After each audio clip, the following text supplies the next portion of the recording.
ఇదోటి ఇది జామగుడి, జోటపూడి జామగుడి. ఇతను కంచిలి పాపరం అంటున్నారు, రీస్ పాపరం అంట. జామగుడి లోపలికి ఎర్రగొట్టుకుని కిటికీ ఎర్రగొట్టుకుని వెళ్ళి ఇదోటండి, ఇది బంగారము కాసులు ఏవో ఉన్నాయి, వెండి బంగారము తెలియదు. ఇంకా తీసి ఇక్కడ పట్టుకొని బయటికి రావడానికి ప్రయత్నిస్తున్నారు ఇతను. ఇదోటి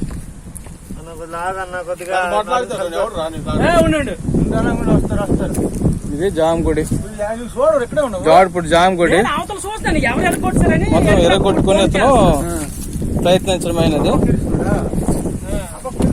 వీటి కోసం ఈ బంగారం వెండి ఉన్నాయి, వీటి కోసం కక్కుర్తిపడి మొత్తం ఎర్రగొట్టడం అయినది. ఎర్రగొట్టగా ఈ మధ్యలో ఇరుక్కున్నాడు, బయటకు రాలేడు, లోపలికి వెళ్ళని పరిస్థితిలో ఉన్న బయట ఉన్నాడు.